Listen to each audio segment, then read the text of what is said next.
dito nga guys may naghamon na naman sa ating isang random na Gosayon, at dito mapapansin nyo bakbakan agad unang salang palang akala niya siguro aatrasan ko siya.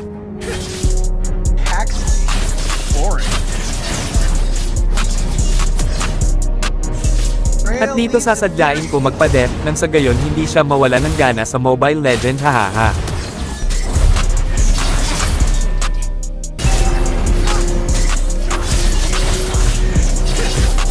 At syempre kailangan ko magpa-feed para mas lalo siyang ganahan sa buhay at hindi siya maboard hahaha.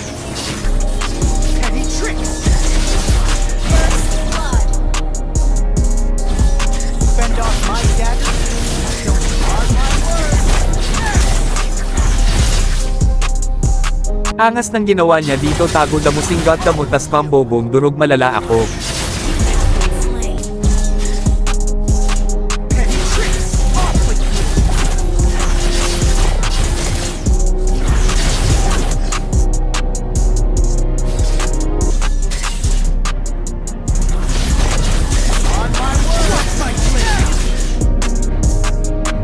At syempre medyo aayusin na natin baka mapagkamalan tayong bot, at dito mapapansin yung magpa-fake dark system siya.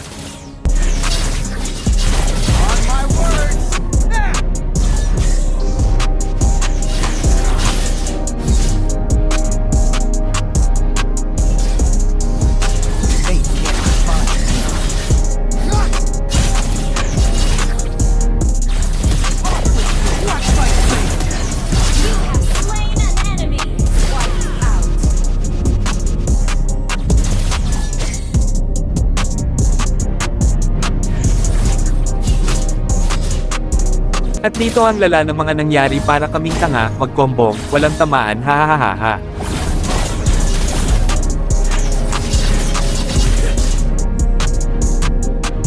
At dito ko na nga mapapansin si idolo na parang ang kunat ng mukha, at janet ko dyan yung build dyan nakagwastang palang ang hayop, at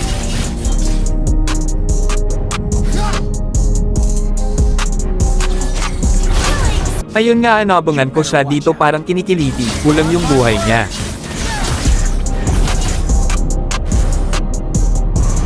At sa mga oras na to medyo naasar. Naku sa tank build ng kalaban kaya mawawala ako sa focus pocket.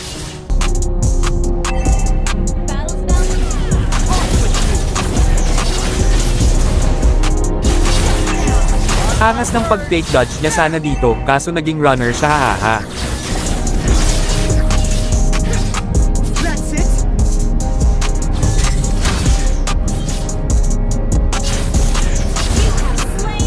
At dito sinadya ko magpahabol ng sa gayon magmukha siyang asong ulol na habol na habol.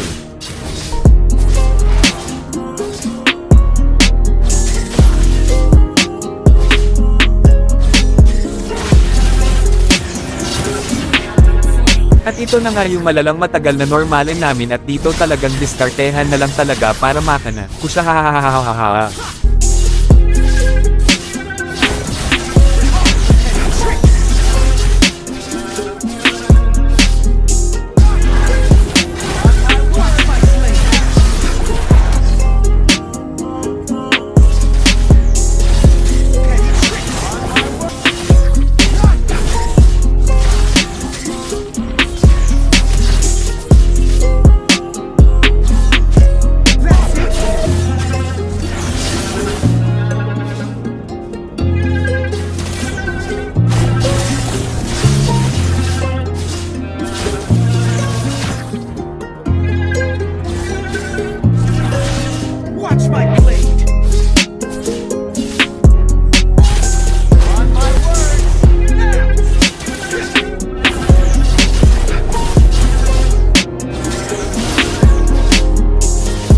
Dito akala niya siguro porket mapunat siya hindi ko na siya babastusin sa tore. Kilala nyo naman ako, wala akong inaatrasan, kilala akong harassment sa tore hahahaha.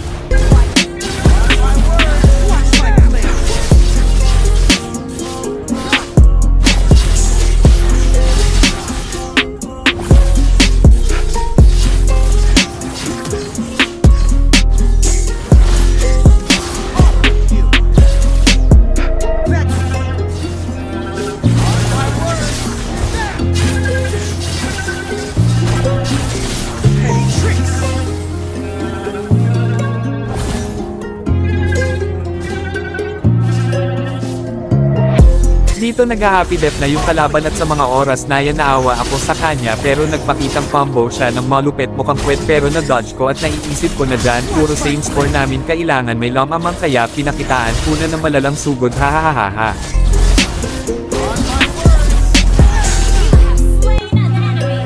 At dahil kwento ko to, ako ang bida-bida at panalo ha. At in-stock ko nga yung kalaban natin talagang malakas na nasa collectible talaga si Gus Iron Venom. At nagulantang, ako sa nakita ko hindi pala na nagbubusayon pero nicely sa'yo ngayon lang ako nagkaroon ng kalaban, Busyontang Cream.